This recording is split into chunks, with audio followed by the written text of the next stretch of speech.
my moves like my ABC. Given the previous video was so popular, I felt a follow-up on one of the harder things to understand about Gamergate would be a good one. I don't believe it will be anything like as popular, but I do think it's a necessary video to make to help people understand just how Gamergate works. It has been a persistent motif that both the media and, tellingly, Gamergate's enemies want Gamergate to have a leadership. Gamergate consistently rejects this and doesn't even like having spokesmen because they'll be taken as leaders. Why is this? How can any organisation work without leaders? How can outsiders understand Gamergate? What else does it compare to? How can a leaderless revolt accomplish anything? Strap yourselves in, because some of this will get a bit technical. A hierarchy is, according to the Oxford English Dictionary, a system in which members of an organisation or society are ranked according to relative status or authority. In most of human experience, we're dealing with hierarchies. In our families, there's a pecking order of authority that typically goes mum, then dad, then grandparents, then children in order of age. In our politics, there's hierarchy. Here in the UK, that would go Prime Minister, Executive, Majority Party, House of Lords, Main Opposition, smaller parties, and so on. Even in religion, there's hierarchy. The Chinese afterlife was explicitly considered to be a celestial bureaucracy, and in Christianity, there's God at the top, then saints, apostles, choirs of angels, and so on, arranged in a strict mythical hierarchy. And it's the same for devils. And it's pretty much the same in the Catholic Church. This probably stems from our primate heritage. One often sees in social species, such as the other apes, or in wolves, a natural hierarchy develops. It's perhaps most obvious amongst gorillas with single male groups, but the terminology, sadly misused and co-opted by the pickup community, is of alphas, betas, etc., and taken from wolves. People are used to dealing with hierarchies. They expect hierarchies. The social justice warriors expect to be dealing with hierarchies and are used to dealing with them. They even create their own by measures such as the progressive stack, the method of deliberately privileging those that they see as underprivileged. The media is used to dealing with hierarchies in politics and social protest. Even terrorists have leaders, strikes have leaders, political opposition has leaders. That Gamergate does not throws them. Gamergate does not have leaders because it's an emergent system. Emergence is the idea that complex systems can spontaneously develop from relatively simple sets of rules. It's a key concept in evolution, mathematics, city planning, and various other aspects.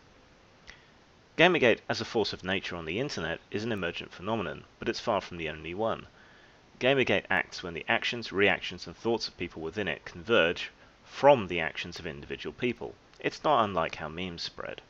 There are no orders, there's no hierarchy, there's no leaders, but things become popular, and people act together. There's plenty of other examples of emergent behavior and phenomena that we can point to in order to help understand. I've included a video of some starling murmuration here as a striking visual example. But you'll see the same behavior in swarms, shoals of fish, and plenty of other places such as eusocial insects, ants, bees, and so on. If you imagine the flock as a visual representation of Gamergate, you can see that while it's cohesive to a degree, it's splitting apart, coming back together, swinging about, moving around slowly for the most part. Each bird is doing his own thing, but is moving in a similar area to his friends and is influenced by his friends. Perhaps, then, one starling notices an ethics violation. Suddenly their reaction spreads through the whole flock and it changes direction as a whole, moves faster, sweeps in. Perhaps then another individual starling or cluster of starlings notices something else, something that isn't an ethics violation, but relates to the excesses of social justice warriors. The part of the flock that cares about this swings apart from the rest and sweeps in that direction. Then another happening pulls the flock back together again. Individual events and individual members can have an effect, but they're only as powerful as the attention that people give them, and that's fleeting and mercurial. That's why, simultaneously, no single person can speak for Gamergate, and yet everyone in Gamergate can speak for it. There is a political philosophy that deals with this concept of emergent order, and that is anarchism. Most people think anarchism means chaos, and are only really aware of it in the form of the old mad bomber stereotype, or the actions of black bloc protesters at otherwise peaceful events. If you want a comprehensive definition of anarchism, I'd suggest Scruton's Dictionary of Political Thought, which despite his right-wing biases is pretty fair and accurate. He says, The anarchist believes in a society without the institutions of a state and tends also to reject all forms of authority that interfere with the spontaneous actions and associations of individuals. Or, if you prefer a more pop culture reference, in the graphic novel V for Vendetta, anarchy means without leaders, not without order. With anarchy comes an age of Ordnung, true order, which is to say voluntary order. Now personally, despite this being my ideological goal, I don't believe that this is an achievable end in our current state of technology and with the current state of technological and material scarcity. People wield power by controlling things that other people need, and so wealth and influence accumulate in a small number of people. I believe we can only achieve anarchy, which I consider to be the best of all possible worlds, when we achieve post-scarcity, that is, when everyone has enough with minimal effort. The internet, as a world, is already virtually a post-scarcity one. Hosting costs are relatively low and can be met with minimal effort from online communities. You don't need food on the internet, you don't need money to participate there really, you're not limited by your identity, and there are very few ways someone can exert their authority on you permanently, provided you're at least a little bit careful.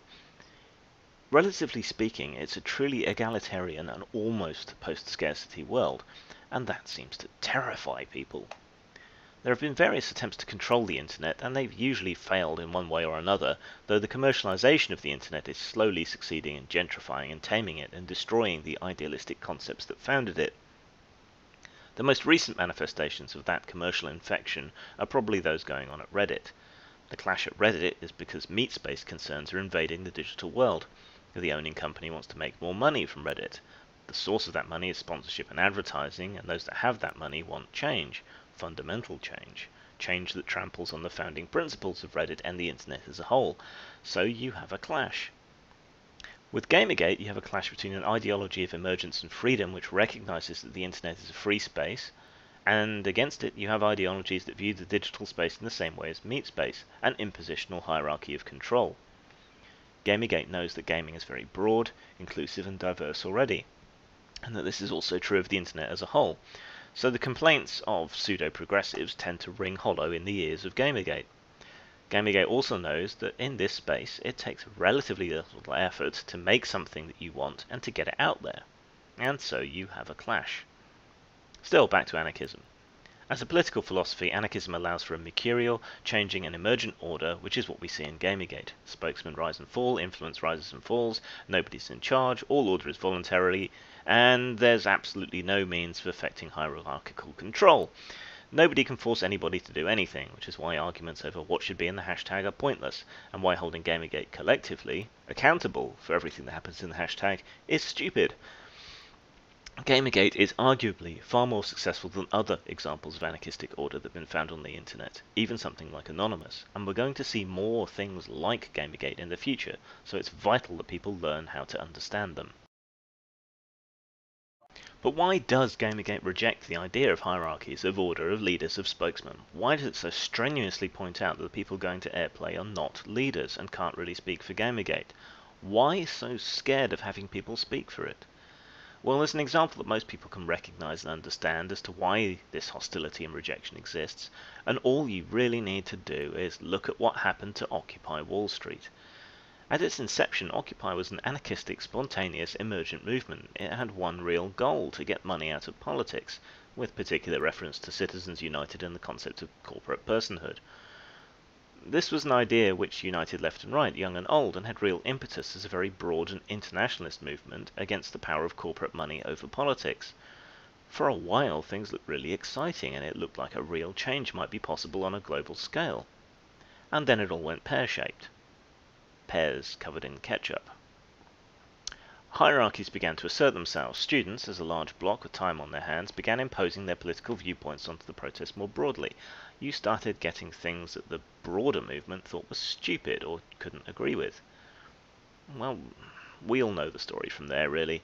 Being part of Occupy meant seemingly agreeing with more and more stupid shit, with no dissent really being possible, and people began to drift away. Yeah, if you agreed on the corporate issue but disagreed on transgender issues or something, then you would be excommunicated. And so Occupy began to shrink and get smaller and smaller. People began to drift away. It lost impetus, it lost focus, it lost its chance to accomplish anything. And these days might as well have been Woodstock rather than a political protest. Perhaps peak Occupy was the appearance of ketchup and weeds on the Colbert Report, and sadly they were representative of a lot of the protesters by that point. It had become live-action Tumblr.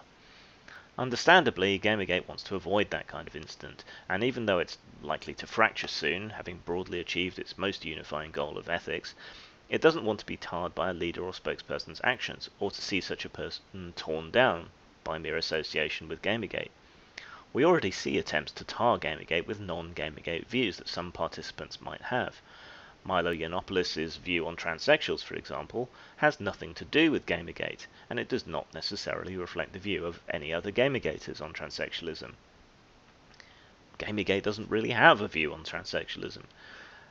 Yet his words and articles that are nothing to do with Gamergate are used to attack Gamergate, and by extension the false idea that Gamergate is a transphobic movement is used to attack people merely for being a part of it. As Frederick Douglass once said, "I will join with any man to do good and no man to do evil. These other beliefs don't matter. All that Gamergate cares about is the Gamergate issues. Anything beyond that, that's your own personal lookout." Gamergate understands what Occupy and intersectional social justice warriors did not and do not. You do not need to agree on everything in order to agree on something, and to work together to fix that something.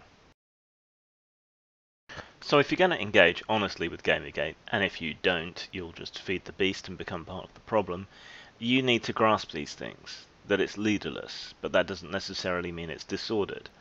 If you want to attribute something to Gamergate, you need to take the consensus view, not some random individual you found off Twitter sounding off, who may well be a troll. Spokesmen and people of influence are temporary, and still don't speak for the whole. Only their Gamergate-related viewpoints matter, and nobody agrees on everything. In short, you need to actually do your legwork.